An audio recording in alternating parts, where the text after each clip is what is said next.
What's going on YouTube? H-Dub here, and you know we playing Raid. The Razelvarg Fusion events are now in the game. If you have not had a chance to look at them, if you have not had a chance to look at the Fusion calendar as well, the Fusion calendar has been posted. You can check it out if you are interested in going for the Mad Hopping Bunny.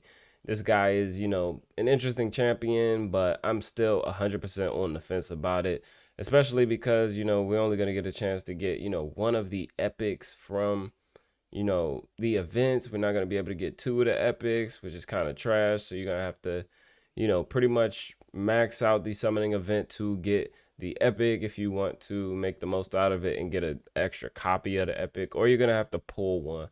But let's talk about the 10x event that is going to be coinciding with the summon rush this weekend.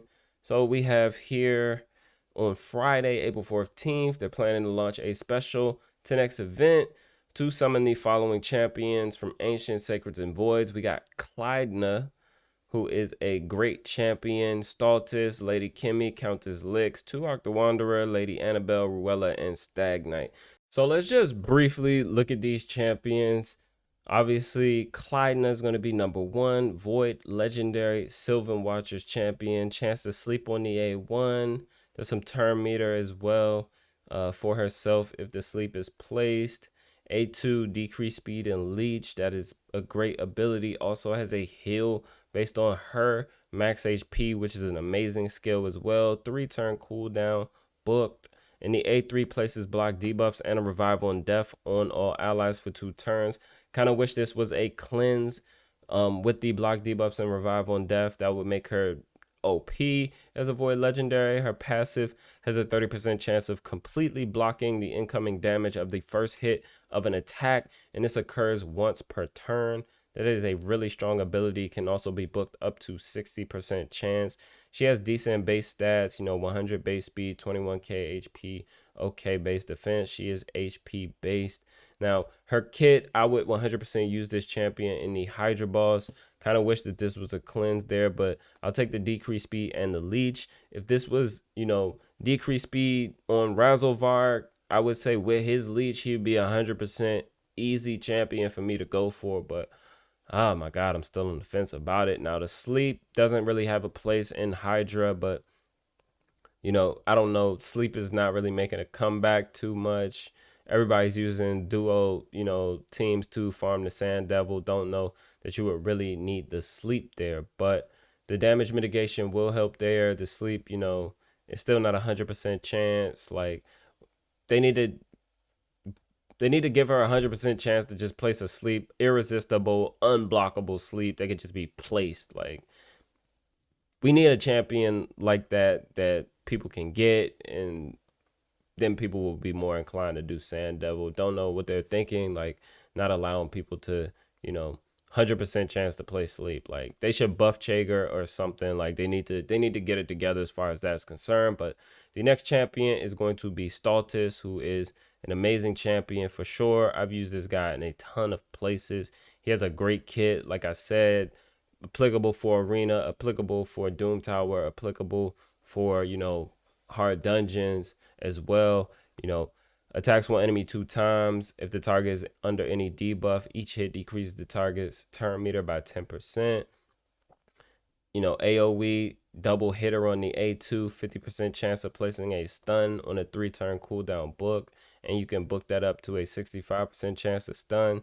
His A3 absolutely smacks as well if you build him with damage, and he's also got a chance to place decreased speed and decreased crit damage, on this ability as well. This is also AoE. His passive, whenever an enemy attempts to place a weakened debuff and a decreased defense debuff or a poison debuff on this champion, he's going to reflect them back, and damage increases by 5% for each debuff on the target. So definitely a very strong passive ability. This is what he is mostly used for currently, is his passive ability. So if you want to use him in, the Nether Spider, the Dragon, right, even in Arena with people trying to debuff, if anybody's realistically trying to debuff it. It's all where you are in the game and who you're going to be matched up against, of course. But great champion, great, base stats. He also buffs himself when he smacks there, so you don't need to bring in an increased defense champion. He's going to place it on himself. Also has a defense aura. Awesome champion for sure. But let's go ahead and take a look at the next champion, Lady Kimmy, who is a solid champion as well. I still have not pulled a Lady Kimmy. I think, at this point, like, she would be great, but I don't know how helpful she's going to be. She has amazing base speed, one of the highest in the game. A1 attacks one enemy, and then, it's going to be the enemy with the highest turn meter. It's going to attack the same enemy twice if the initial target also has the highest turn meter. Second hit has a 50% chance of decreasing the target's turn meter by 15%. This is a strong, ability for PvP content. The A2 is an AoE, 75% chance of placing a decreased accuracy debuff and a decreased speed debuff for 2 turns. Also has a 75% chance of decreasing each target's turn meter by 15%. Very strong PvP ability. It's not, she's, used in Hydra a bit as well for decreased speed and decreased accuracy. 3-turn cooldown book. That's a great ability. Also has the block buffs, debuff on the A3, and she can remove a debuff from each enemy. Sorry, a buff from each enemy. Also going to place increased accuracy. Also going to place increased speed. Like, she is honestly one of the better Hydra champions. So yeah, I could make some use out of her, but I don't think I'm, completely missing her. It's been so long. I've tried to get her a few times. They've had so many events for her. Kind of wish they would, have given her to me. But passive ability, whenever this champion places a debuff on an enemy, also decreases that enemy's turn meter by 5% for each debuff placed. Whenever this enemy or an ally receives a debuff, fills their turn meter by 5% for each debuff placed. So she's very strong in, PvP content, and she's applicable in some other areas as well. Doom Tower aura, which this was a, arena aura, just because she's, she was used a ton in arena. Not as much anymore with polymorph, but still a great champion overall for wherever you need her. Now, the next champion, though, is Countess Licks, who is also, a pretty good champion. Not used as much in arena anymore. Definitely great for, PvE content, but with, polymorph, it's just so hard to use debuffers, but she does some great stuff for sure. Chance to place a weaken on the A1. The A2 is an AoE decreased speed, and it decreases turn meter.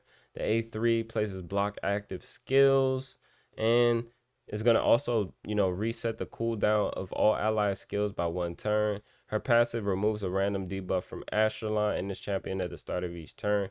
But this only happens if Astralon is on the team. Her second passive fills the champion's turn meter by 5% each time an ally receives a debuff. So she is a great champion. Her kit, is really good. It depends on where you are in the game, right? And who you're going to be matched up against. You can still use her in PvP content. She is still pretty viable there, but I use her a ton in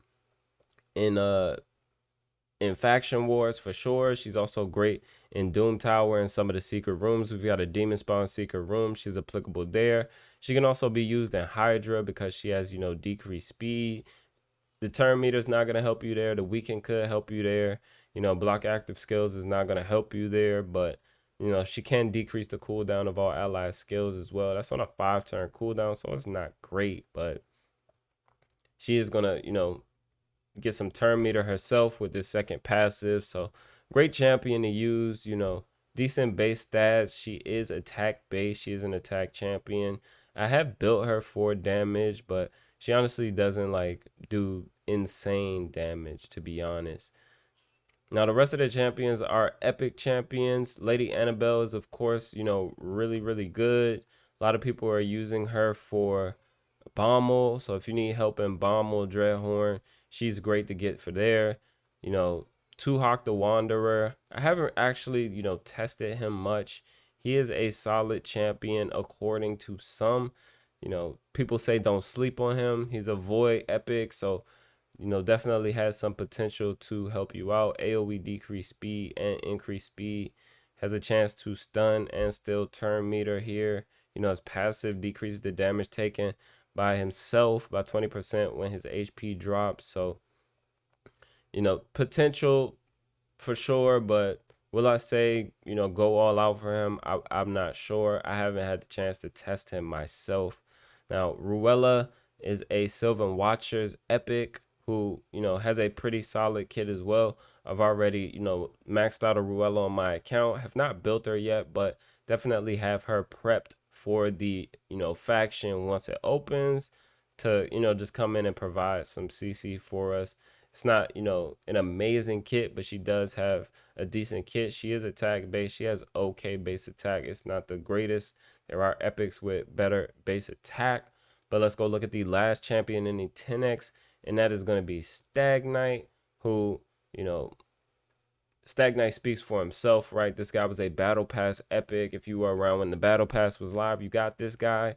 He's a great champion, you know, decreased speed on the A1. Also, you know, is a multi-hitter, so he can be useful for you in Fire Knight early game.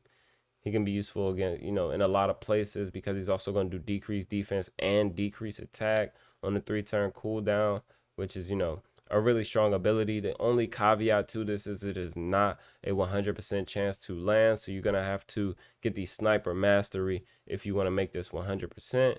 He does have, you know, really low attack, even though he's attack based, so I wouldn't suggest like trying to build him to do damage, even though, like, yeah, he can hit for you. He'll probably do a little smacking for you if, you know, you need that while getting some, you know, debuffs on your opponents. But he also plays a 50% increased accuracy buff on an ally for 1 turn each time the ally has a debuff resisted by an enemy. This is an okay passive. I don't know how good it is, because if you use an ability where you really need a debuff and then they resist it, you're going to have to wait until you get a skill cooldown to use that ability again. And by that time, increased accuracy might have already, you know, dropped off. So don't know how useful this passive actually is unless you're using a champion, you know, or pair him with champions that are using multiple debuffs on multiple abilities. But still a great champion overall, solid overall. Now,